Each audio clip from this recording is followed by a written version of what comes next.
আসসালামু আলাইকুম। তো বন্ধুরা, আজকে আমরা একটু বোঝার চেষ্টা করব ফৌজদারি মামলা, পুলিশের ইনভেস্টিগেশন। একজন সাধারণ ব্যক্তি হিসাবে আমরা যতটুকু বুঝার অতটুকু যদি বুঝি তাহলে অনেক প্রতারণা থেকে আমরা বাঁচতে পারবো এবং আমাদের ন্যায্য দাবিটা, ন্যায্য অধিকারটা পুলিশের কাছ থেকে আদায় করতে পারবো। পাশাপাশি যারাই বাংলাদেশ বার কাউন্সিলে পরীক্ষা দিবেন এদের ক্ষেত্রে পুলিশের যে ইনভেস্টিগেশন রিলেটেড যে চ্যাপ্টার আছে এটা খুবই গুরুত্বপূর্ণ। তো চলুন শুরু করা যাক, দেখি আমরা। তো দেখেন, যখনই একটা অপরাধ সংগঠিত হয়, মানে একটা অফেন্স সংগঠিত হয়, অপরাধ কাকে বলে? যেটা বাংলাদেশের প্রচলিত কোনো আইনে দণ্ডনীয়, সেটা হচ্ছে অপরাধ। একটা অপরাধ সংগঠিত হইলে আমরা কোথায় যাব? আমরা থানায় যাব। তাহলে একটা অপরাধ সংগঠিত হইলে আমরা থানায় যাই। থানায় গিয়ে আমি বলি যে আমার সাথে এই অপরাধটা ঘটেছে। তো আমার বক্তব্য শোনার পরে যিনি থানার দায়িত্বপ্রাপ্ত থাকেন উনি বুঝতে পারেন যে আমার সাথে যে অপরাধটা হয়েছে এটা কোন প্রকৃতির, এটা কি কগনিজেবল মানে আমলযোগ্য। তাহলে কি শব্দ পেলাম আমরা? আমলযোগ্য মানে কগনিজেবল। আরেকটা হচ্ছে কি আমল অযোগ্য, আমল অযোগ্য। এখন বলবেন যে ভাই এই দুটো শব্দ কি আমরা কোথায় পাবো? আমলযোগ্য কোনটা, আমল অযোগ্য? এটার জন্য আমাদের ফৌজদারি কার্যবিধির পিছনে একটা লম্বা চড়া লিস্ট দেওয়া আছে যে কোন অপরাধটা আমলযোগ্য, কোনটা আমল অযোগ্য। যেমন হত্যা মামলা আমলযোগ্য, যেমন ডাকাতির মামলা আমলযোগ্য। এইরকমভাবে পৃথক পৃথক অপরাধের সেখানে লিস্ট দেওয়া আছে, অথবা বিভিন্ন আইন, যেগুলো বিশেষ আইন, সেখানে বলা থাকে যে এই অপরাধটা আমলযোগ্য না আমল অযোগ্য। যেমন আমাদের ভূমি রিলেটেড, ভূমি জালিয়াতি, ভূমি প্রতারণা বলতেছে যে কগনিজেবল মানে আমলযোগ্য, থানায় দায়ের করা যাবে, পুলিশ ইনভেস্টিগেশন করতে পারবে, ম্যাজিস্ট্রেটের অনুমতি দরকার নেই, আসামিকে গ্রেফতার করতে পারবে। তাহলে আমরা যদি আমলযোগ্য হয় তাহলে পুলিশ কি করবে? এই যে 154 ধারা আছে আমাদের সিআরপিসির, এইটা মোতাবেক আমি যে তথ্যটা দিলাম, পুলিশ শোনার পরে যদি মনে হয় এইটা হচ্ছে একটা আমলযোগ্য অপরাধ ঘটছে, তাহলে পুলিশ 154 ধারার অধীনে কি করবে? আমি যে এজাহারটা প্রকাশ করলাম, ঘটনার বিবরণটা দিলাম, এটা সৎকারে নির্ধারিত প্রক্রিয়ায় তারা কি করবে? রেকর্ড করবে, যেটাকে আমরা বলতেছি যে এফআইআর, ফার্স্ট ইনফরমেশন রিপোর্ট। মানে একটা অপরাধ সম্পর্কে সর্বপ্রথম যে সংবাদটা পাওয়া গেল, যে অভিযোগটা করলো, যে ফরিয়াদি আসলো। সিয়াব ক্রিমিনাল মামলায় তিনটা জিনিস হইতে পারে, যে আপনার সাথে কোনো জিনিস নাই, আপনি জাস্ট একটা অপরাধ সম্পর্কে দেখেছেন, আপনি সংবাদ দিলেন। আপনার সাথে ঘটেছে, আপনি ফরিয়াদি হইলেন। আপনি ফ্যামিলি কারোর সাথে ঘটেছে, আপনি অভিযোগকারী হইলেন। তাহলে ফৌজদারি মামলায় সংবাদদাতা, ফরিয়াদি, অভিযোগকারী হইতে পারে। আপনার সাথে অপরাধ ঘটতে হবে এমন না, আপনি দেখেছেন, এটাতেই যথেষ্ট। আর যদি এটা আমল অযোগ্য হয়, নর্মালি এই মামলা পুলিশ শুধু কি করবে? রেজিস্টারে লিখে রাখবে, এটার জন্য কোনো ইনভেস্টিগেশন করবে না। আপনাকে বলবে যে আপনি ম্যাজিস্ট্রেট আদালতে গিয়ে মামলা দায়ের করেন। তখন এই ম্যাজিস্ট্রেট ফার্স্ট ক্লাস অথবা সেকেন্ড ক্লাস যদি তাকে কি করে, পুলিশকে যদি পারমিশন দেয়, সে ওইটার তদন্ত করবে, তবে আসামিকে গ্রেফতার করবে না যতক্ষণ পর্যন্ত আদালত বা ম্যাজিস্ট্রেট তাকে অনুমতি না দিচ্ছে। তো এটাই হচ্ছে পার্থক্য। তাহলে প্রতিদিন আমাদের সাথে যে অপরাধগুলো ঘটে, এগুলো কোনোটা হয় আমলযোগ্য, কোনোটা আমল অযোগ্য। আমলযোগ্য হইলে পুলিশ 154 ধারার অধীনে কি করতে বাধ্য? একটা এই আমি যে সংবাদটা দিলাম, এজাহারটা তাদের কাছে প্রকাশ করলাম, তারা এফআইআরে কনভার্ট করবে। কনভার্ট করে তারা কি করবে? এইটাকে সরকার নির্ধারিত পদ্ধতিতে লিখে রাখবে এবং তদন্ত কাজ শুরু করবে। কি করবে? এই তদন্ত কাজ তারা শুরু করবে। আর এই তদন্ত করার জন্য কারো মুখাফিকি তারা হবে না, এই কথাটা বলা আছে 156-তে, যে ম্যাজিস্ট্রেটের অনুমতির দরকার নাই, তারা কি করবে? তাদের তদন্ত কাজটা শুরু করবে। আর আমলযোগ্য হইলে তারা যে আমরা বললাম এই কাজটা করবে, 155-তে বলা আছে। তাহলে দেখেন, আমরা তিনটা সেকশন খুবই সুন্দরভাবে শিখে ফেললাম যারা বার কাউন্সিলে পরীক্ষা দিবেন। আরেকটা সেকশন আছে, সেটা হচ্ছে যেটা এখন এই পুলিশের কাছে কেউ আসে নাই, থানার পুলিশের কাছেই সন্দেহ হইল যে একটা কগনিজেবল অফেন্স ঘটছে, হয়তো পুলিশ অনুমান করলো, সাসপেশনে আসলো। তখন কি করে? পুলিশ তার একটা পুলিশ রিপোর্ট, পিআর রিপোর্ট তৈরি করে ম্যাজিস্ট্রেটের কাছে দেয় যে এইরকম একটা অপরাধ সংঘটিত হয়েছে বলে আমরা অনুমান করতেছি। তো যখন এই কাজটা হবে তখন কি হচ্ছে? পুলিশ যখন বুঝতে পারতেছে যে একটা কগনিজেবল অফেন্স ঘটছে, তখন পুলিশ যে কাজটা করবে সেটা হচ্ছে একটা রিপোর্ট তৈরি করে ম্যাজিস্ট্রেটকে দিবে। ম্যাজিস্ট্রেট তখন সেটার উপর সিদ্ধান্ত নেবেন যে কি করা যায়। পাশাপাশি এই 157 দ্বিতীয় অংশে যে জিনিসটা বলে, এই যে এফআইআর দায়ের হইল, একটা যে কোনো একটা এফআইআর দায়ের হইলে নর্মাল পন্থা হচ্ছে একজন আইও নিযুক্ত করে দেওয়া হয়। যাবতীয় কিছু লেখা হয়, ঘটনাস্থলে প্রেরণ করা হয়, যাবতীয় তথ্য উপাত্ত কালেক্ট করা হয়, কাউকে পাওয়া গেলে গ্রেফতার করা হয়। 157 বলতেছে যদি পুলিশ যদি মনে করে যে নির্দিষ্ট ব্যক্তির নাম আসছে, অপরাধটা অত গুরুতর প্রকৃতির না, তাইলে অত বাধ্যবাধকতা নাই যে ঘটনাস্থলে যেতেই হবে। তাহলে যারাই বার কাউন্সিলে পরীক্ষা দিবেন 154 আপনি মনে রাখবেন, 155 আপনি মনে রাখবেন, 156 আপনি মনে রাখবেন, 100 আপনি 57, এই 4টা সেকশনই আপনার জন্য যথেষ্ট খুবই গুরুত্বপূর্ণ। তাহলে 54তে 154তে একটা ফৌজদারি মামলা, আমলযোগ্য মামলা থানায় দায়ের করা যায়। যেহেতু থানায় দায়ের করা যায়, সরকারি রেজিস্টারে সেটা নিবন্ধিত হয়, এই জন্য জিআর মামলা বলে। আর এই জিআর মামলা করলে সুবিধা, আপনাকে আইনজীবী দিতে হয় না, সরকার বা রাষ্ট্র আইনজীবী দেয়। তো তাহলে আমরা প্রতিটা মামলা জিআর মামলা করতে পারবো না, শুধু আমলযোগ্য মামলা করতে পারবো। কিভাবে বুঝবো? সিআরপিসি শিডিউল দেখবে বা বিশেষ আইনে বলা থাকবে।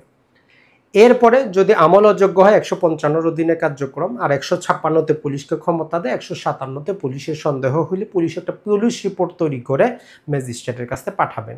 এই 4টা সেকশন গুরুত্বপূর্ণ। এখন ধরলাম পুলিশ সব কিছু করলো, এখন পুলিশ কিভাবে ইনভেস্টিগেশনটা পরবর্তী ধাপে নিয়ে যাবে। এর জন্য ধরেন যে আমাদের 160 নাম্বার সেকশন বলতেছে পুলিশ যে কোনো ব্যক্তিকে লিখিত আকারে নোটিশ করতে পারবে যে আপনি আসেন, আপনার সাথে কথাবার্তা আছে ওই ঘটনা রিলেটেড। 161তে বলে যে আপনি যেই কথা বা যখন পুলিশের কাছে গিয়ে উপস্থিত হবেন, পুলিশ তখন আপনার সাথে কি কি কাজগুলা করবে, সে আপনাকে কি কি জিজ্ঞেস করতে পারবে, আপনি সব কিছুর উত্তর দিতে বাধ্য কিনা। তো এরকম 160, 161, 162, 163 এই 4টা সেকশন হচ্ছে পুলিশের জন্য। 163টা খুবই গুরুত্বপূর্ণ, বলে যে পুলিশ আপনাকে কোনো প্রকার টিপ দিবে না, মানে থ্রেট করবে না, কোনো প্রকার ইনডিউস করবে না, কোনো প্রকার প্রমিস করবে না আপনার কাছ থেকে কোনো কিছু আদায় করার জন্য। 162তে বলে যে পুলিশ কি করবে, আপনার এগুলো যদি লিখে রাখে আপনাকে স্বাক্ষর করার বাধ্যবাধকতা নেই, পুলিশ এটা অ্যাজ এ এভিডেন্স হিসাবে ব্যবহার করতে পারবে না। আর 161তে বলে যে আপনি সকল প্রশ্নের উত্তর দিতে বাধ্য, তবে যেই প্রশ্নগুলোর উত্তর দিলে আপনি অপরাধী হবেন, জরিমানা হবে, সম্পত্তি বাজেয়াপ্ত হবে, এগুলোর ব্যাপারে নীরব থাকতে পারেন। তাহলে আপনাদের দ্বিতীয় কাজ হচ্ছে এই 160, 61, 62 এবং 63 এটা একসাথে পড়বেন। এখন আসি এই ইনভেস্টিগেশন প্রক্রিয়া, আমাদের ম্যাজিস্ট্রেটের কিছু কাজ আছে। এখন ম্যাজিস্ট্রেটের কাজটা আমরা সর্বপ্রথমে পাই 164 ধারায়। 164তে বলে যদি কোনো আসামি বা কোনো ব্যক্তি কোনো বক্তব্য দিতে চায় বা কোনো দোষ স্বীকার করতে চায়, দোষ স্বীকার যাকে আমরা বলি কনফেশন করতে চায়, যেটাকে আমরা বলি যে 164 ধারার জবানবন্দি, এরকম দিতে চাইলে পুলিশ কী করবে, ম্যাজিস্ট্রেট অফ ফার্স্ট ক্লাস অথবা স্পেশালি ক্ষমতাপ্রাপ্ত সেকেন্ড ক্লাসের কাছে নিয়ে যাবে, বক্তব্য রেকর্ড করবে। এই বক্তব্য কিভাবে রেকর্ড করবে এটার একটা নিয়ম প্রক্রিয়া দেওয়া আছে। ম্যাজিস্ট্রেট তাকে বলবেন আমি এই ম্যাজিস্ট্রেট, আপনি এটা যদি স্বীকার করেন আপনার বিরুদ্ধে ব্যবহার করা হবে, যাবতীয় কিছু সেখানে বলবেন। ধরলাম যা কিছু হওয়ার হয়ে গেল, এর পরবর্তীতে 167 ধারায় আরেকবার ম্যাজিস্ট্রেট আসবেন। 167তে ম্যাজিস্ট্রেট অফ ফার্স্ট ক্লাস, উনি সাধারণ ক্ষমতায় রিমান্ড শুনানি করতে পারেন, রিমান্ডে দিতে পারেন, সেকেন্ড ক্লাস দিতে পারেন, স্পেশালি ক্ষমতা পাইলে থার্ড ক্লাস রিমান্ড মঞ্জুর করতে পারেন না। তো বলতেছে একজন আসামিকে একটা মামলার জন্য সর্বোচ্চ একসাথে 15 দিনই রিমান্ড দেওয়া যায়। তো বারবারই পরীক্ষা কিন্তু এটা আসে, তাইলে 15 ডেজ রিমান্ড কিন্তু দেওয়া যায়। ম্যাক্সিমাম কতদিন? 15 ডেজ, এটা মনে রাখবেন। এখন পুলিশের উপর একটা বাধ্যবাধকতা হচ্ছে যে পুলিশ একটা ইনভেস্টিগেশন 120 দিনে শেষ করবে। যদি শেষ করতে না পারে তাহলে সেইটা যে আমলযোগ্য মামলা, এতদিন কি পাইতো না, জামিন পাইতো না। তো যদি ওই অপরাধটা 10 বছরের কম শাস্তিযুক্ত হয়, ম্যাজিস্ট্রেট তাকে কি করবেন, জামিন দিয়ে দিবেন। আর যদি সেটা 10 বছরের বেশি হয় সেক্ষেত্রে দায়রা আদালত জামিন বা পরবর্তী অনুসরণ করবে।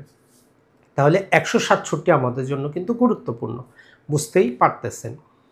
এখন আসি আমরা ম্যাজিস্ট্রেট সাহেব আরেকবার কখন আসবেন? আরেকবার আসবেন আমাদের 173। 173-এর সাথে সরকার সংযোজন করে 173-এর এ, 173-এর বি, এই 3টা সেকশন করেছে। তাহলে এই 3টা সেকশন আপনি একসাথে পড়বেন। 173-এ বলে যে পুলিশ যখন তদন্তটা শেষ করবে অতি দ্রুত তদন্ত রিপোর্ট সাবমিট করবে এবং সাবমিট করার পরেও চাইলে ফার্দার ইনভেস্টিগেশন জারি রাখতে পারে। ওই তদন্ত রিপোর্ট পাওয়ার পরে তদন্ত রিপোর্টের একটা যদি আমলে সেখানে যদি অপরাধের অস্তিত্ব থাকে আমরা বলি যে সেটা চার্জশিট, আর না থাকলে বলি যে ফাইনাল রিপোর্ট। এখন যদি কোনো পক্ষ সংক্ষুব্ধ হয়, মানে যিনি অভিযোগ করেছেন যদি পুলিশ তাকে ফাইনাল রিপোর্ট দেওয়া অব্যাহতি দেওয়ার জন্য অ্যাপ্লিকেশন করে, তাহলে সেই রকম ক্ষেত্রে আপনি নারাজি পিটিশন দিতে পারেন। তাহলে 173-এর অধীনে নারাজি পিটিশনটা দেওয়া হয়। আর যদি আসামি যদি ওই অভিযোগ থেকে যদি খালাস চায়, তখন ওই 173-এর কোনো অপশন নাই। ছিল আমাদের পরবর্তী ধাপে অপশন হবে, তদন্ত পর্যায়ে কোনো অপশন ছিল না।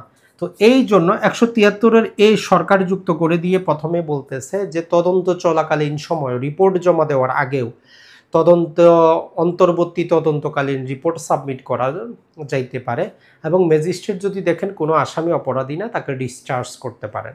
তাহলে যদি ম্যাজিস্ট্রেট এরকম ডিসচার্জ করেন, আপনি তার বিরুদ্ধে রিভিশন দায়ের করতে পারবেন।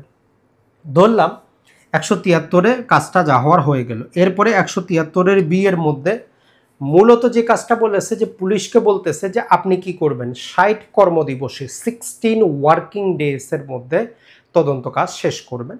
যদি সময়ের প্রয়োজন পড়ে পুলিশ ডায়েরি দেখিয়ে আপনি সময় বাড়িয়ে নেবেন।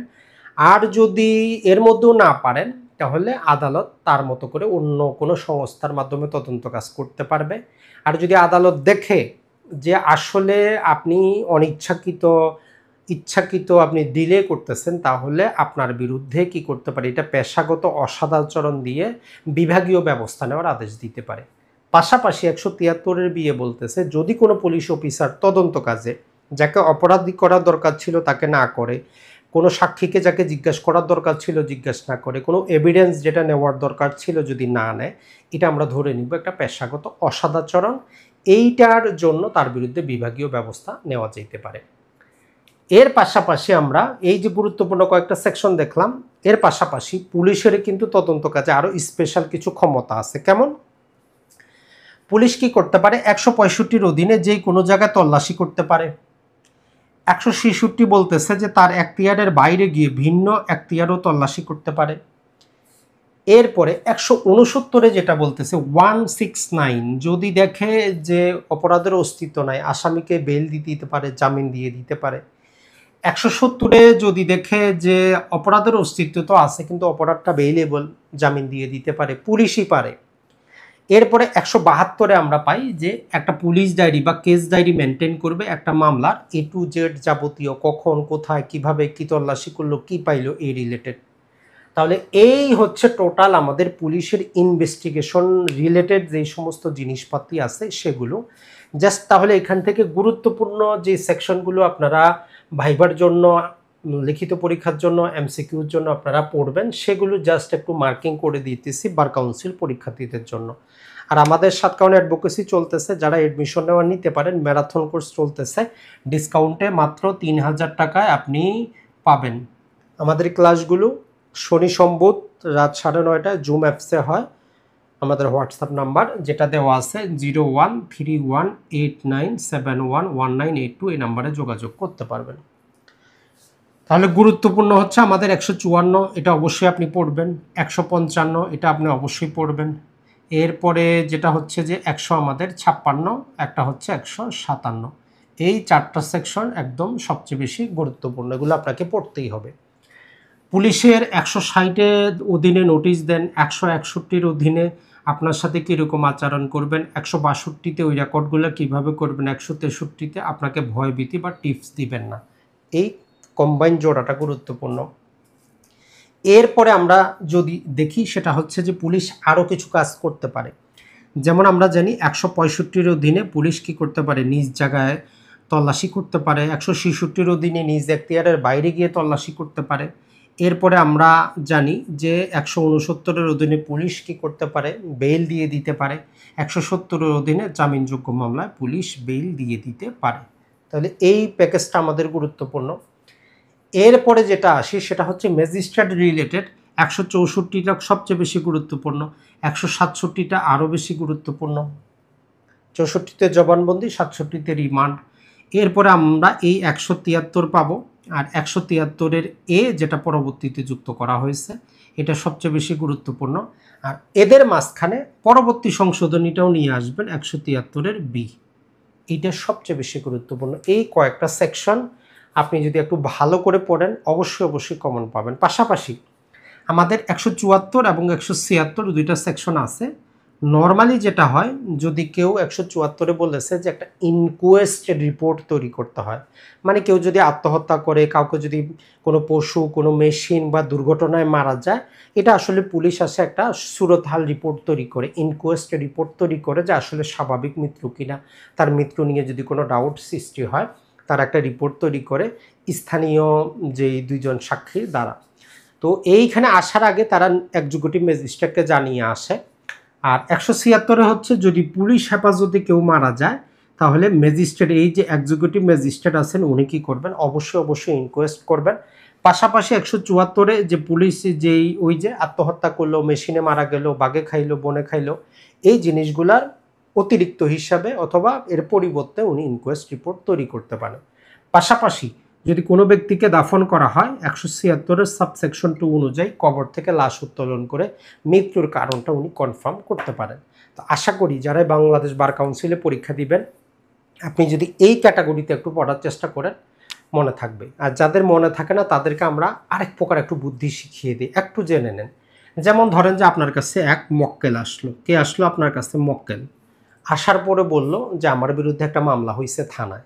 তাহলে আপনি নিজেকে প্রশ্ন করেন যে সে অবশ্যই কী করছে, 154-র অধীনে যেহেতু আমলে নেওয়া হয়েছে, তার মানে আমলযোগ্য মামলা হয়েছে, তার মানে তার বিরুদ্ধে এফআইআর হয়েছে, তার মানে যে কোনো সময় সে গ্রেফতার হইতে পারে। এখন তার কাছে যদি এফআইআরের কপিটা থাকে, আপনি সেক্ষেত্রে আইনের ধারাগুলো দেখে বুঝতে পারবেন জামিনযোগ্য না জামিন অযোগ্য। এরপরে আপনি কি জানেন, যেহেতু 154-র অধীনে এফআইআর হয়েছে, তার মানে এটা 155-র অধীনে যাবে না। নিজেকে নিজে প্রশ্ন করেন যে 155-র অধীনে যাবে না, তাহলে 154-তে মামলাটা নিয়ে পুলিশ 156-তে কী করবে? তদন্ত কাজ শুরু করবে, আসামিকে গ্রেফতার করবে, ম্যাজিস্ট্রেটের অনুমতিও লাগবে না। এখন আপনি চাচ্ছেন আসামির জামিন করাবেন বা আসামিকে গ্রেফতার করতে দিবেন না, তাহলে আগাম জামিনের জন্য আপনি হাইকোর্টে চলে যাবেন, কত, 498-র অধীনে সিআরপিসির। যদি আসামি গ্রেফতার হয়, তখন আপনি কি চলে যাবেন, 496 বেইলেবল মামলা হইলে, 497 নন বেইলেবল মামলা হইলে যাবেন। এরপরে এই মামলাটার জন্য পুলিশ কি করতে পারে, যে কাউকে নোটিশ দিতে পারে। ওই যাকে নোটিশ দিল, উনি যদি আপনার কাছে আসে, বলবেন যে আপনি সব কিছু বলতে বাধ্য না, আপনি কোথাও স্বাক্ষর করতে বাধ্য না। পুলিশ আপনাকে ভয়, ভীতি, থ্রেট, প্রমিস, প্রতিজ্ঞা কিছুই করতে পারবে না। এরপরে এই মামলার, এই মক্কেলের যে মামলাটা আপনি নিলেন, তখন এই ম্যাজিস্ট্রেটের কাছে কখন উপস্থাপন করবে, 164-তে উনি কখন জবানবন্দি দিবে, তার তদন্ত প্রক্রিয়াটা কিভাবে চলবে, পুলিশ জামিন দিতে পারে কিনা, অন্তর্বর্তীকালীন তদন্ত রিপোর্ট আপনি সাবমিট করে আপনার আসামিকে ডিসচার্জ করাইতে পারেন, অথবা পুলিশের যে রিপোর্টটা জমা দিল সেটাতে ডিসএগ্রি করলে আপনি নারাজি পিটিশন দিতে পারেন। তাহলে আপনি নিজেকে নিজে প্রশ্ন করেন, সহজে অ্যান্সার পেয়ে যাবেন। ভালো থাকবেন, সুস্থ থাকবেন। যারাই বাংলাদেশ বার কাউন্সিলে পরীক্ষা দিবেন, অবশ্যই আমাদের সাথে যোগাযোগ করবেন। আসসালামু আলাইকুম। ভালো থাকবেন।